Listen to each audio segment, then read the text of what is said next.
Imagine my surprise when tears start pouring out of my eyes while I am driving home from work. Welcome back to my channel. My name is Sophie. If you don't know me, I absolutely love to talk about books, so that's what we're going to be doing today.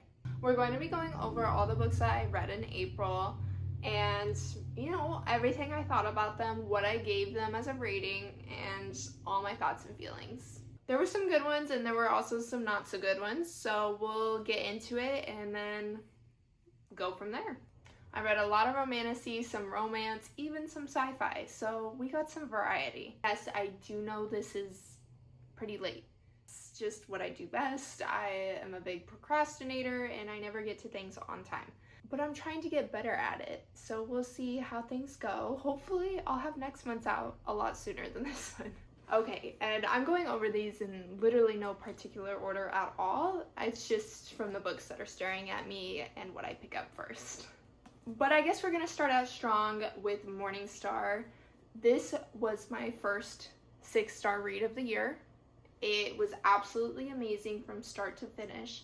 Action-packed, and my jaw was on the floor for the last 100 pages. This is a sci-fi action book. So much action. Literally just war in space. It's also dystopian. I really can't go into details on what it's about. It's following one of the guys in the book, but I really don't want to spoil anything. So you should just go pick up Red Rising if you want to know. But this book is on my God tier list. Because, wow. I will never forget the feelings that I had while finishing this book. My mind was taking me all kinds of different places. There were a lot of deaths that were going on and I just was not willing to accept them. Because if I did, then my heart would actually shatter. But I did really, really enjoy this book. And I can't wait to get into the next 3 books, which is like the second trilogy within the series. But I'm going to give it some time because I know that Pierce Brown still has not given us a release date for Red God. So I'm scared to read the next 3 books. There's probably a cliffhanger in Lightbringer, and I really don't want to have a cliffhanger and then wait. So I'm waiting now. I'll probably go back to it sooner rather than later, even if we don't have a release date, but right now I'm taking a well-deserved break. But just know I love these characters. I think Pierce Brown is an amazing writer, because how do you write a masterpiece like this and get away with it? I don't know. I thought the first 2 books were good, but this one just absolutely blew them out of the water. I foresee this series being a God tier series overall. Now where it is ranked on my God tier list of series, we'll see. We'll see how the next 4 books go. Then we have Academy of Villains, which is a romantasy Greek mythology based, which I love my Greek mythology books, yes, don't get me wrong. These books were sent to me by the author, and I am forever grateful for that. This one did feel like I just didn't really connect with this book. It felt a little too surface level for me. Like it wasn't YA, but it felt like it was YA, and I was seeing a little too many similarities to certain very, very popular romantasy authors.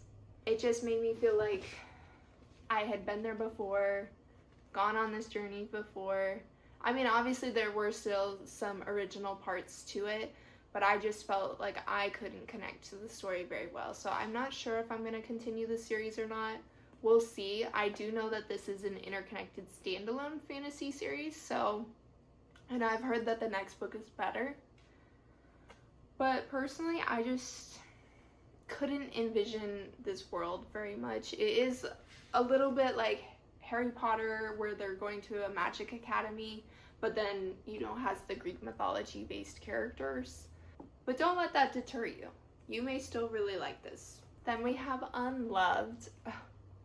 I still can't get over this book. And I even tabbed it up. I'm not a huge tabber, but literally like 150 pages in, and I'm like, I can't not tab this book because too many aspects of the story felt like I was reading my own story, so I had to tap it.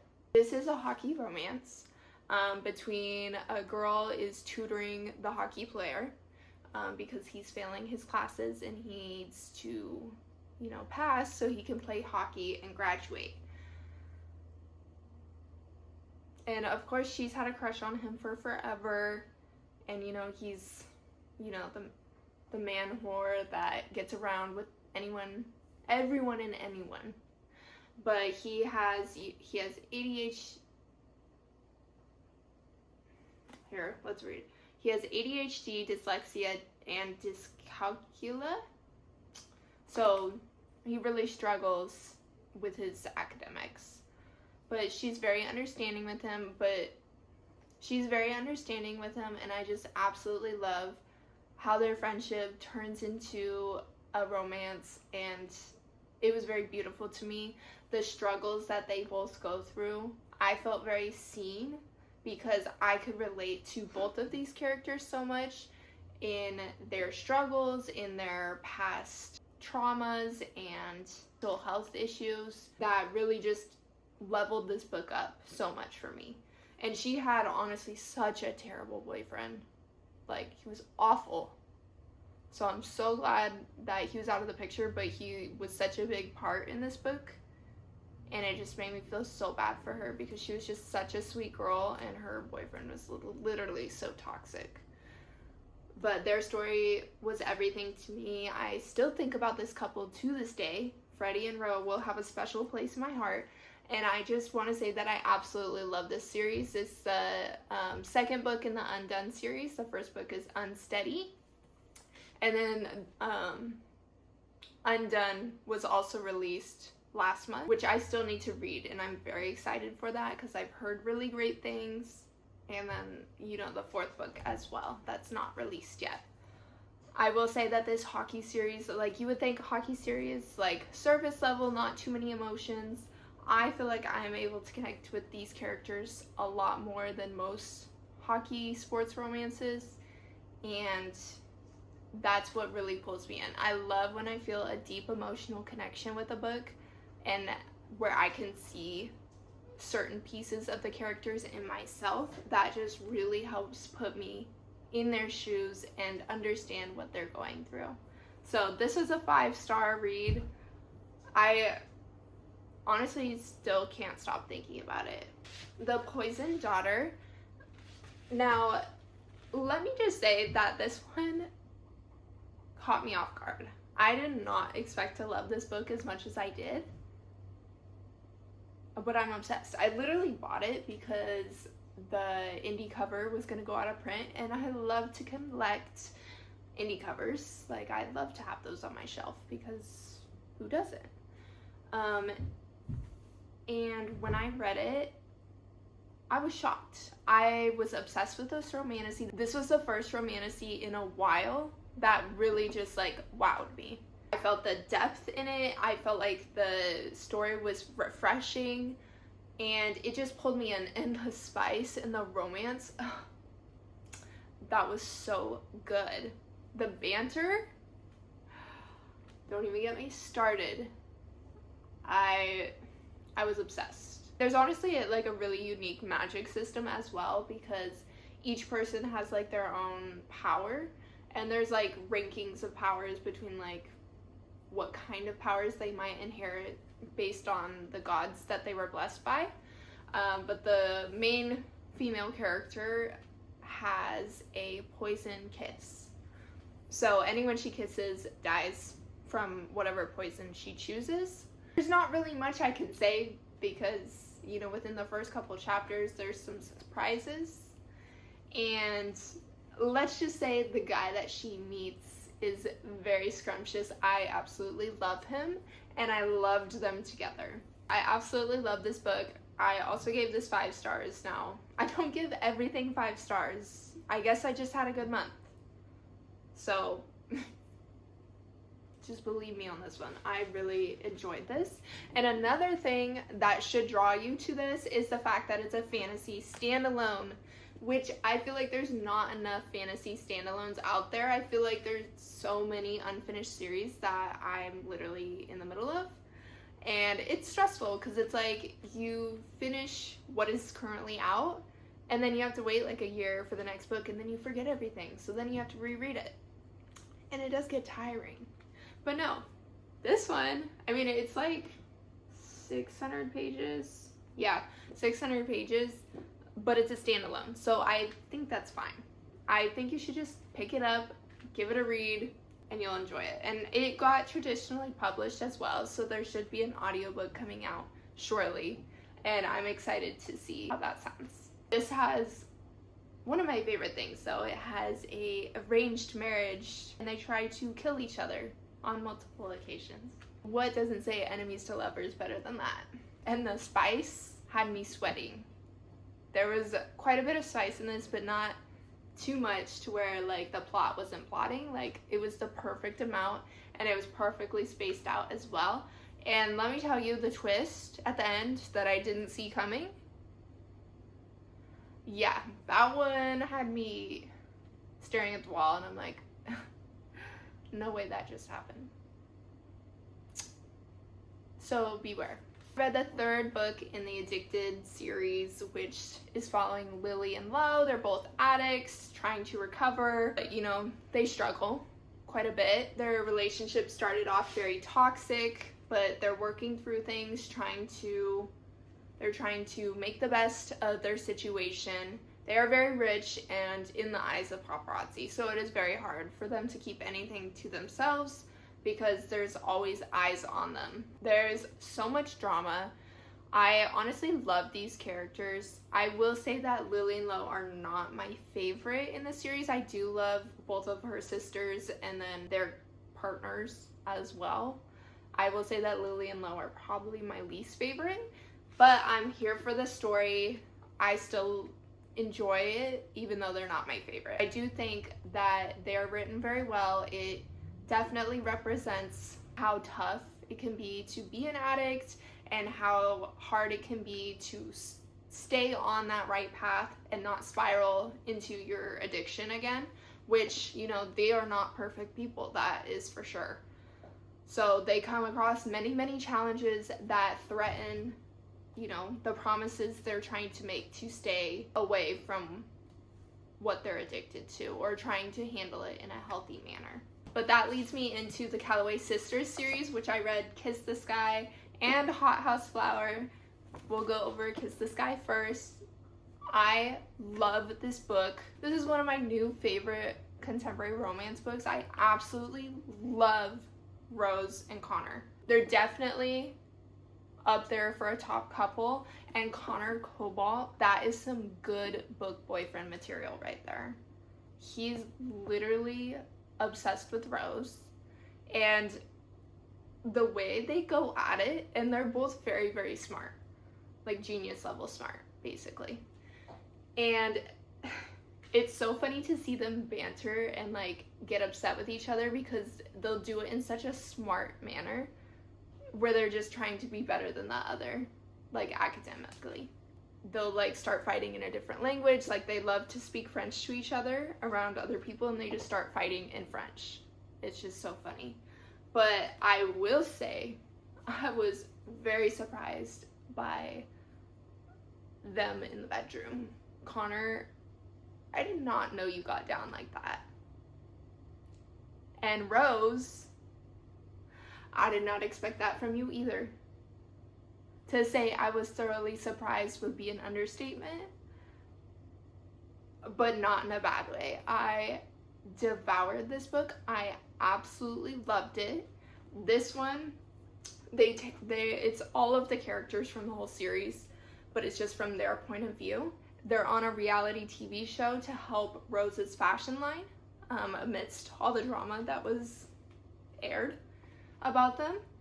And it's very messy, you know, as reality TV is. Like, the showrunners are planting things that cause drama amongst all the characters.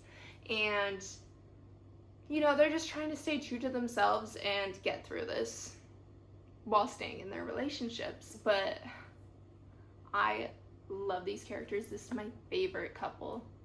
And I cannot wait to read their second book. Especially with how this book ended.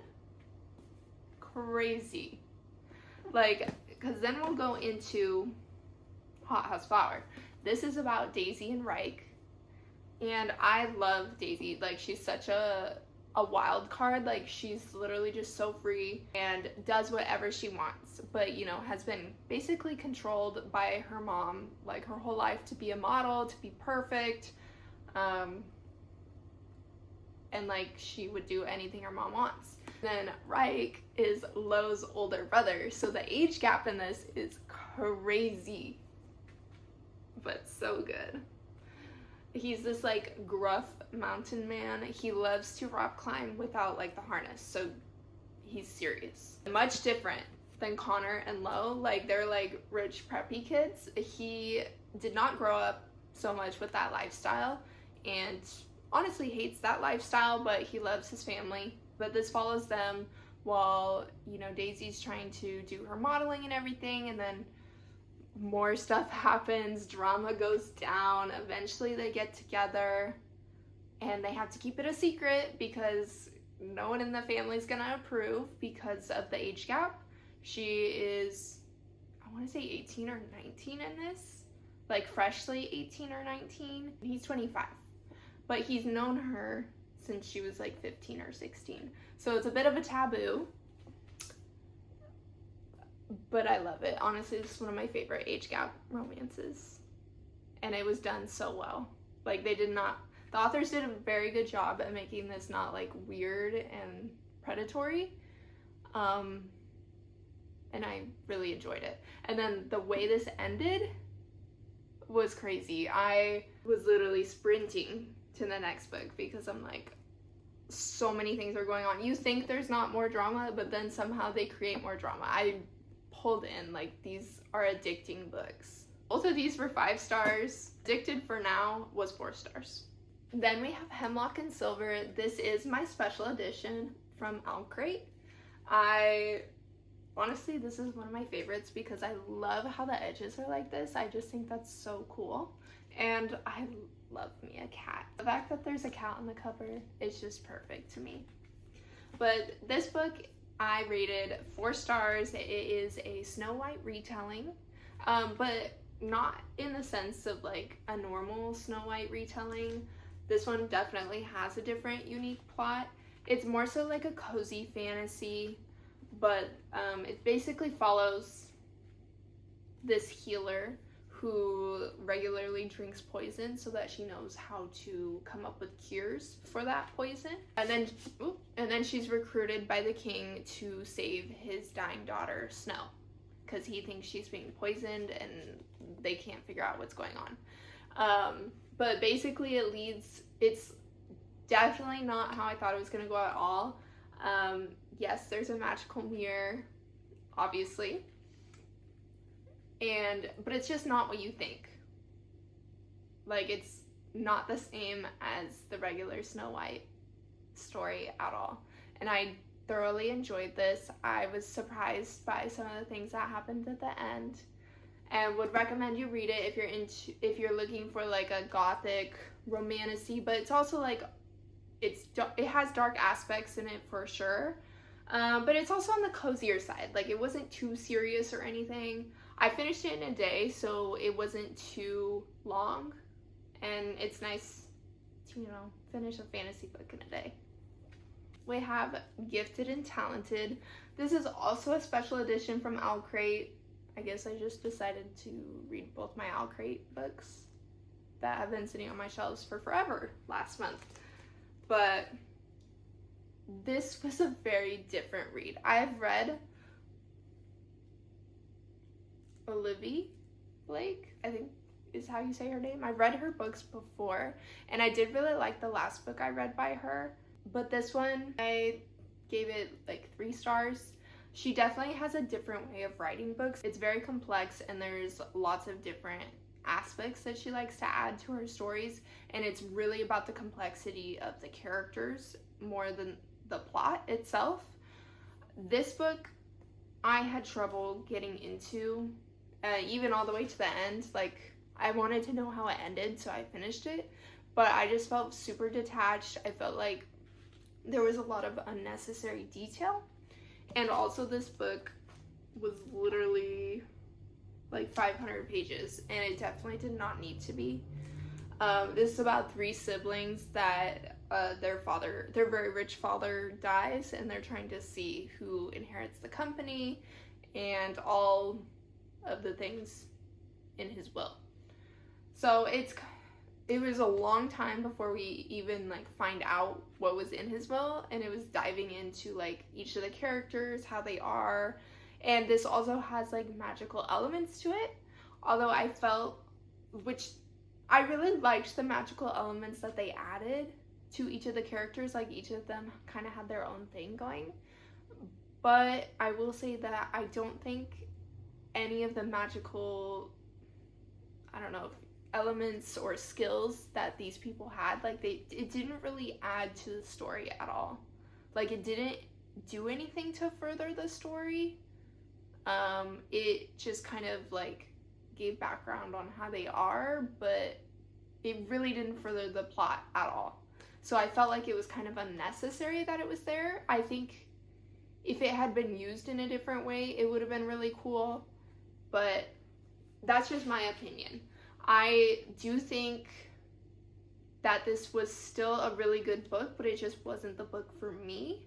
I could see that if you were looking for a more in-depth details on like the complexity of characters and a very character-forward book, then this might be for you.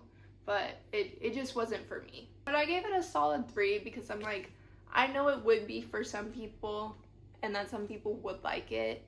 I personally just thought it was way too long and too much unnecessary detail, and I'm a very plot forward person unless I can connect to the characters, which these characters just felt too detached for me. So because the show Off Campus was coming out in May, I read The Deal, which I thoroughly enjoyed. I will say that this book was very cringy. I felt like I was reading a fan fiction written by a high schooler. But I do realize it was probably the time that it was written. I'm sure that she's evolved as a writer as she has kept writing books. And I will say I still absolutely devoured the book. I rated it 4.25 stars. So I still really enjoyed it. I read it so quick, I could not put it down. And I think it's because it felt like so relatable and like had that like high school, college feeling. Like I just was able to really put myself in that world and just finish it so quickly. And I absolutely loved it. It's a hockey romance with fake dating involved between, you know, the hockey player and his tutor, and they make this deal that she has to tutor him, and then he's gonna help her try and get this guy that she really likes. And, you know, that's what happens. They start fake dating to make this guy jealous and want her. And then, you know, every time someone fake dates, they fall in love. How fun is that? And that leads into the whole series. This is just the first book in the series, and I really, really enjoyed it. And I'm excited to read the rest of the books. I read The Boyfriend by Frida McFadden. As you know, I do love Frida McFadden. She always helps me when I'm, you know, struggling to find something on audio that I want to listen to. And her books are always really quick, easy reads. Like, doesn't take a lot of brain power because, let's be honest, her thrillers are very, like, surface level. Like, I don't have to use a lot of my brain power to read them or listen to them. So, yeah, this was good. The story was definitely pretty captivating to me. The ending, I felt like I didn't really love the ending. The twist was alright, but the way it ended, I was like, I didn't really like how it ended, but I was kind of indifferent towards it. Like, I didn't hate it, and the story kept me in attention the whole time. I also read The Housemaid is Watching, which is the 3rd book in the Housemaid series by Frida McFadden. This one, yeah, nothing to phone home about. Very, just average. Like, I think this series is tired. I'm tired of this series. It's kind of just like the same plot over and over. And honestly, I don't need to see the rest of Millie's life. Like this, like she has kids in this one. She's with Enzo. I felt like there was just a lot of distrust between her and Enzo, where it's like, the plot in the story just didn't really make a lot of sense. I will say the twist at the very, very end did get me. I was shocked by that one. But that wasn't enough to save the story. I was pretty bored for most of the story. Only the ending was I kind of interested in, but the first twist, like, I wasn't surprised because it's just like, it was the same thing that we've been seeing in all her other books, which I do realize, like, it happens.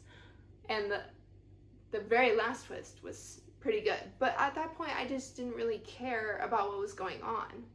This one I want to say I gave this one 2 stars, if I remember correctly. But yeah, there does not need to be any more housemaid books. Like, I don't need to see Millie as an old lady. I also received an arc from the author for Love on the Line, which is a soccer romance. I did really enjoy this one. This was a second chance romance. It showed both timelines where these 2 soccer players met at the Olympics, like in the past, and it was kind of like a fling at the Olympics. Like, how fun is that? And then it's flashing forward to the present where she's on a girls' soccer team and then he's her coach. So, and obviously when they parted the first time, it wasn't very amicable. Like, stuff went wrong, and you're kind of like reading through the story trying to figure out what happened.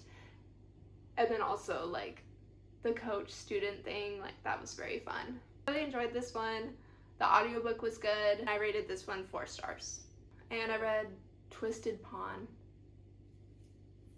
This one, like, Bad Bishop was good. I really enjoyed Bad Bishop. Twisted Pawn, I had high expectations for because I thought that the romance between Achilles and... I already forgot her name. That's how much I pushed it out of my mind. Well, between Achilles and the female main character, I thought they were gonna have a really good romance story from like what I had seen in Bad Bishop, but then we got here, it just felt like why are they together? I felt like they had no connection. And it was so spicy from the start. I'm like, why is it so spicy? They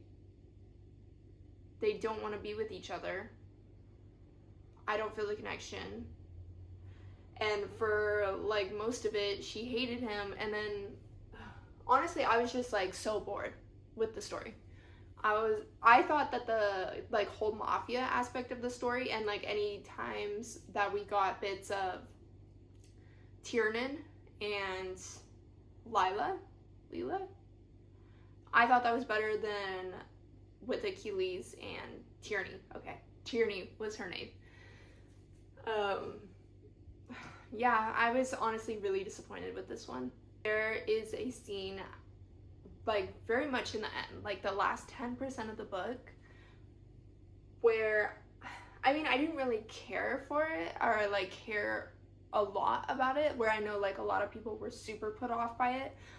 At this point, I was so checked out of the book that the scene didn't really affect me, but I can see like why people were upset, because I would be upset too if I was like super invested in the book, but I was over it by then. But yeah, in that scene, I just felt so bad for Achilles, because all these things that Tierney is putting him through, like, she doesn't deserve him. Like, she obviously doesn't respect him. Like, I could kind of see why the author might have put it in there, but not in the last 10% of the book. Maybe in the first, like, 50%, maybe. But the way that Achilles was just, like, so sick, like, to his stomach of, like, the things that were going on, and, like, he hated it. And it's like, if she, like, I get she wanted his respect and whatnot, but if she respected him, like, she wouldn't put him through that. But whatever, what do I know? We're just gonna put it out of my mind. I will say I'm so excited for the next book because it's an MM book. It's gonna be between Enzo and the FBI agent. That will be so good. I'm pretty sure I rated it 3 stars because the story outside of them was still fine, and like, I like the series as a whole. Then we have the Night Prince. As you would have seen in my March reading wrap up, I absolutely loved the Wolf Prince, or sorry, the Wolf King. I did not expect to love these books so much, but I picked them up, literally couldn't put them down. They're so addictive for a fantasy romance. Like, I couldn't put it down. And the audio is so good. And Blake is my man. I'm a Blake girly. Yes, Callum's great, but I want her with Blake. And how am I supposed to wait for the next one? Like, I know it's just a couple months away, but I want to know how it ends. Like, if it was gonna be a White Shoes, that'd be great, but that's obviously not the way they're going. Just gotta know what's gonna happen to these characters. I want her with Blake so bad. Aurora is kind of annoying me a bit, but whatever. FMCs do that quite often to me, I will have you know. But I did love this book. I liked this one even more than The Wolf King, but I rated it 4.5 stars. I'm so excited to see where this series ends. Last but not least, we do have Wrecked, which, I mean, as the title states, I was feeling wrecked after this book. Yeah, I mean, I knew that it was sad. I did know that. And that's why I read it, because I love me a good sad book. I love when a book makes me feel emotional, because I'm not a super emotional person, or like, it takes a lot to make me cry. And this one definitely did its job. I really thought it wasn't gonna do it. Like, I thought I was in the clear. I was like, okay, like, I see how it's sad, but it's not gonna get me. I knew it was not gonna be a happy ending, because, you know, that's what it says. You could tell right from the start that it's not gonna be a happy ending. And like, there wasn't that many pages left in the book, and I'm like, okay, like, it's almost over, like, I'm not gonna cry. I already know how it's gonna end. Like, I could personally predict what was gonna happen, and then, like, it happened, and the way it was written, like, literally just pulled on my heartstrings. I really liked the book, don't get me wrong. I wasn't super attached to either of the characters, which is why I couldn't give this a 5-star. It was a 4-star to me. Because I wasn't super attached to these characters, that's why I was a little worried that it wasn't gonna get me to cry. So imagine my surprise when tears start pouring out of my eyes while I am driving home from work. Yeah, I was surprised too. The emotion that I felt from the narrator while this very sad scene happened was insane. And kudos to the author, because the way this was written was very well written, and that's how it got me to cry. Because I didn't even, like, as I said, I wasn't even super invested in either of the main characters, but I was still sobbing on my way home from work. I'm like, this would be really awkward if I got pulled over right now. I mean, I didn't. So that was a wild ride. I am super excited for book 2, because I think, like, already from what I can tell, I'm going to like those characters more. I know absolutely nothing about what's gonna happen, like the plot of the story or anything. I just know the 2 main characters, and that's her sister and his brother. So I'm so excited for that, and I hope that wrecks me as well, but I hope that one has a happy ending, because if they're both sad endings, I don't know what I'm gonna do. I'll just feel really, really bad for those characters, because yeah, that's That's really tough. Those were all the books I read in the month of April. It was a super great month. If you don't already, definitely subscribe and look at all my links below. You can follow me on Book Talk, Bookstagram. I have my Goodreads and my Fable on there as well. And again, don't forget to subscribe. Have a good day.